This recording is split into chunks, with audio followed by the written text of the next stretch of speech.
Hello and welcome. From Peterson's, I'm Taylor Sienkiewicz, and you're listening to You Have a Cool Job, a podcast highlighting those who took their profession in a unique direction and what they did to get there.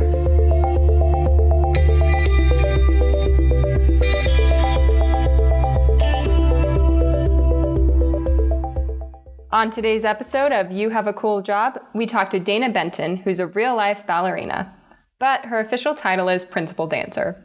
To start things off, she explained what this title and other titles mean in the dance world. Most classical ballet companies have ranks, and it starts off with, there's a studio company, which are kind of like apprentices. They're still a little bit in training, so they're doing a lot of the grunt work.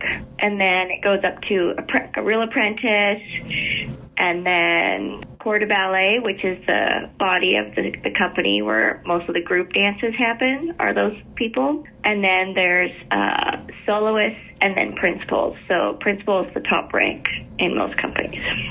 For everyone who dreamed of being Clara the first time they saw the Nutcracker, Dana was one who made those dreams come true. She explained how this fits into being a principal dancer along with her other job roles. So as a principal, we mainly focus on the principal roles, and the principal roles are usually like the main character of the ballet. So right now we're doing Sleeping Beauty, so I'm playing Princess Aurora. And then for Nutcracker, we do Sugar Plum and Clara, which are the main roles in Nutcracker, and that's kind of where we focus, where our staff focuses us, is on the main roles. And those main roles come with the territory. Dana's day-to-day work life is filled with exercise and requires lots of physical stamina. So we rehearse, we start at 9:30 actually in the morning with a ballet class, which is our warm-up for the day, and it's an hour and 15 minutes. And then after our ballet class, we have rehearsals from 11 till 2. And then we have a lunch break from 2 to 3, and then we rehearse again from 3 to 6.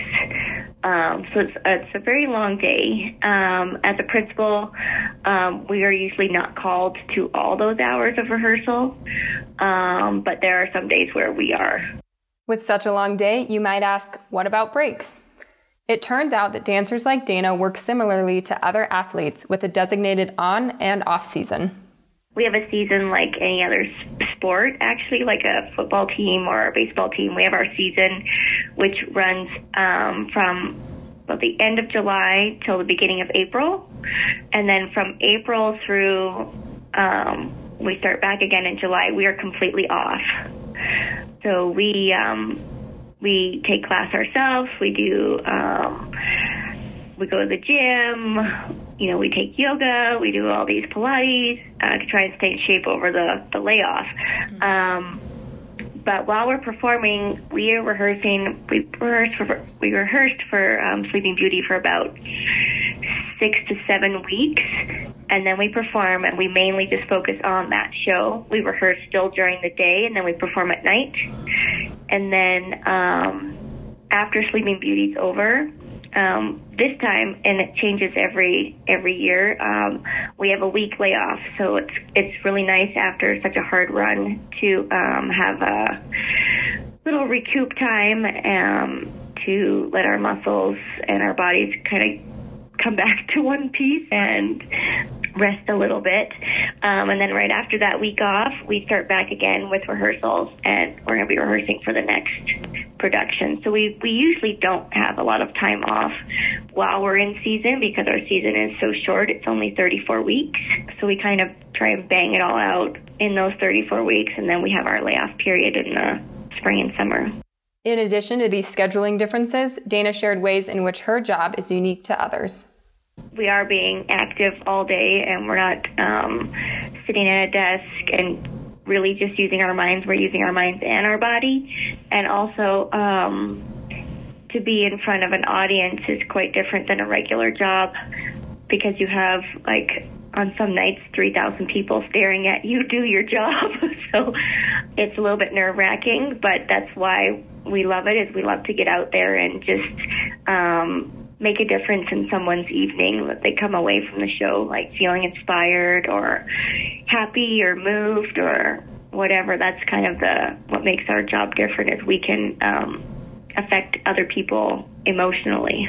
And the physical nature of the job is not to be overlooked. When it comes to injuries, it's important as part of a dancer's job to take these seriously and manage pain. You know, for a normal person, going to work with your back hurting or your feet hurting is not going to be an issue. But when we go to work, if we're having some problem with our body, it kind of either we're going to have to see physical therapy and not be able to dance that day and kind of take it easy, or you're going to have to figure out how to push through and manage the pain, even for performances. I mean, we always have something going on, so it's just about trying to manage that. So for a regular person, like, that's not really a big deal unless you're on your feet all day. But for us, it's a pretty big deal. Something even like, you know, for the ladies, a bruised toenail is, you know, painful because we're on our toes all day. And then you're basically in your sweats and dance clothes all day. I mean, we never put on a suit. Only when we are performing, we put on our costumes. But we're basically in, like, sweats, and we keep our bodies nice and warm all day, so that it's ready to go. And as soon as we start getting cold, it's you have to warm up again, and just to keep your body moving and to avoid injury. So we're in, like, different types of work clothes, I guess. As you may expect, Dana started her career path very early in life. She explains how it all got started. My mom actually danced a little bit recreationally, and she put me and my sister in when I was about 3. My sister, she didn't go in until later because she's younger than me, but put us into the dance, and I just loved it, and that was it. I wanted to do it full time, and my mom took us to a performance by the National Ballet School, which is a school I ended up training at in Toronto, Canada. And after the performance, the school's artistic director came out and spoke about the school and talked about being able to dance all day and train to be a ballerina. And I was only 8 at the time, and my mom said my eyes opened up like big saucers. I told her, this is what I want to do. I need to go here. I need to audition for this ballet school, and this is what I need to do. And so my mom did some research, but I was still too young. We had to be going into grade 5. So I needed to be like 9 years old. So I had to wait 1 year to audition. And then when I auditioned, they accepted me. And then you have a month-long, it's called summer school. And it's during the month of July, and they audition you during the whole month to see if they want to keep you for the full year program.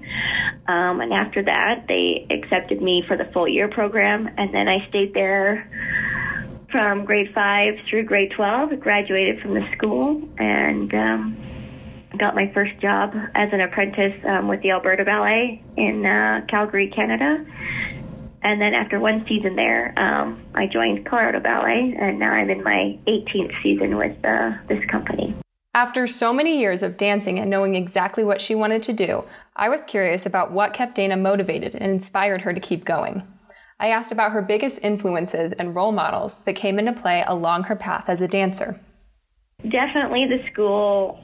It's an amazing school, and it really prepares you for the outside world as a ballerina, being in a company and those kinds of different pressures. I had some really great teachers that helped me. Even throughout my dance career, I'm still in touch with a few of my teachers, and I'm still in touch with the director of the school, and I go back every now and then, and because it's near my hometown, so I go back and visit the school, and I also teach here, and so I've sent a couple of my students to audition for the school who have stayed for a couple years there as well. So I always keep that connection, but my teachers there were a big influence on me, and also being so close to the company in Toronto, the National Ballet of Canada. I was able to watch the professionals regularly, which was also inspiring and influential for me. And then as I got into my professional life, when we have guest artists come or guest choreographers come to create new works on the company, there's been a few that have really become like a mentor to me and taken me under their wing and supported me. And now we have like a friendship as well as a professional relationship. So there's like been a lot of people throughout my career that have helped me get to where I am today. Dana's parents were and continue to be hugely supportive throughout her career, especially seeing as it started at age 9. I mean, it was really hard for them. Even though the school was close to my hometown, I still had to live in a residence. So I lived away from my parents starting at the age of 9, and I would only get to go home on the weekends to visit my parents. So that was hard, more for them than it was for me, because it was like, oh, this is so much fun. I'm getting to do what I want to do and get the academics as well as the ballet. But it was hard for them to drop me off every week and leave me there. But they were both so supportive, and they still are supportive. They come to all my major shows that they can make it to, and they were just here for Sleeping Beauty, which was amazing. When it comes to following your dreams, Dana is quite the role model. She shares advice she would give other aspiring dancers. I would just tell them to never give up. There was one point at the ballet school where they said I'm only 5'1", and they said that I was pretty small and it might be very difficult for me to get a job. But I was determined to get a job, and I didn't give up or let that affect my drive. So whatever your teachers are telling you, there's always a different way of getting to your dreams, and to never give up and just keep focused on what you want. Dana's job as a principal dancer is anything but ordinary. The work is physical, performance-based, and rewarding. Even if your goal isn't necessarily to become a ballerina, we hope you're inspired by Dana's story and want you to find what it is that is rewarding to you. Thanks for tuning in. We'll see you next week.